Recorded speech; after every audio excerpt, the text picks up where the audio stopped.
Hello guys, আজকে আমরা বানাবো ছোলার ডাল আর নানপুরি। চলো বানানো যাক। প্রথমে জলেতে ছোলার ডালগুলোকে ভিজিয়ে কিছুক্ষণ রেখে দেব, চাপা দিয়ে রেখে দেব।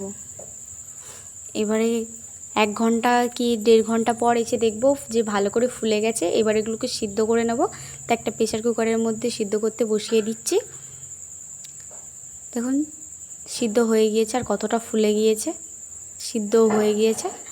এবার এটাকে নামিয়ে নিয়েছি। এবার কড়াইতে তেল দিয়ে দেব, তেজপাতা আর গরম মশলা দিয়ে দেব, দিয়ে একটু ভেজে ভেজে নিয়ে পেঁয়াজটা দিয়ে দেব। পেঁয়াজ দিয়ে নেড়ে চেড়ে এবার আদা রসুনটা দিয়ে দেব, দিয়ে ভালো করে নেড়ে নেবো। যতক্ষণ না সেন্ট ওঠে ততক্ষণ নেড়ে নেবো।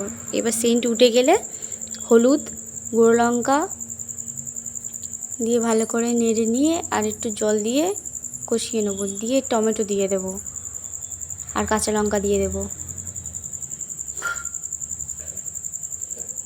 টমেটোটা গলে যাওয়া পর্যন্ত ওয়েট করব আর কষিয়ে নেব। আর কালার আসছিল না বলে একটু কাশ্মীরি লঙ্কার গুঁড়ো দিয়ে দিয়েছি, আপনারা চাইলে নাও দিতে পারেন। দেখুন কষানো হয়ে গিয়েছে। এবারে ছোলার ডালটা ঢেলে দিয়েছি।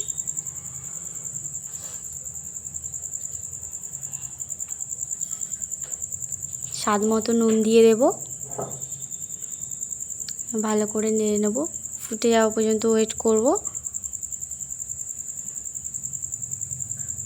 দেখুন ভালো করে ফুটে গেছে। এবার গরম মশলা উপর দিয়ে দিয়েছি।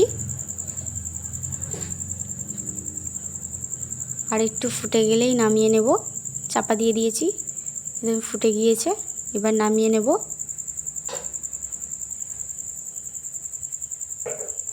নামানোর আগে কুচি করে নারকেল রেখেছিলাম, সেটাকেও দিয়ে দিয়েছি। এবারে নামিয়ে নেবো আর উপর থেকে ধনিয়া পাতা আর কাঁচা লঙ্কা দিয়ে সার্ভ করে নিলেই রেডি। খুবই টেস্টি হয়েছে। তো চলো এবার নানপুরিটা বানানো যাক।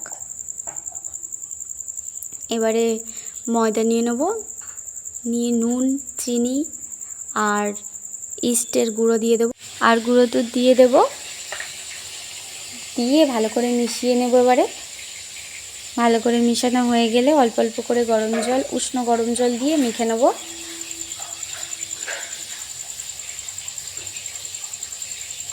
দেখুন কীভাবে মেখে নিচ্ছি। গরম জল দিয়ে মেখে নিয়েছি। মেখে নিয়ে এবার এটা উপর থেকে তেল দিয়ে দেব। তেল দিয়ে আর রেস্টে রেখে দেবো 0.5 ঘন্টা বা 45 মিনিটের মতো।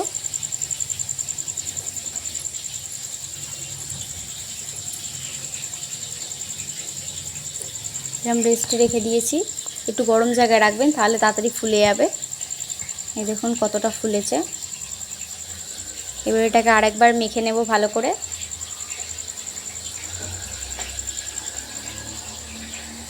তো এটা বেল্লা দিয়ে বেলছিলাম, তো বেলা হচ্ছিল না, তো হাত দিয়ে বেলে নিচ্ছিলাম। নিয়ে চলুন এবারে বেলে নিয়ে ভেজে নেব। আর লুচিগুলো অনেক টেস্টি হয়েছিল।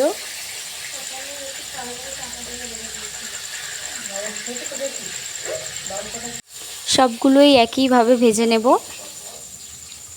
তো এবার আমাদের রেডি হয়ে গিয়েছে, সব ভাজা হয়েও গিয়েছে, সার্ভ করে নিয়েছি। তো ভিডিওটা যদি ভালো লাগে তাহলে পাশে থাকবেন আর লাইক কমেন্ট শেয়ার করে যাবেন। Thank you.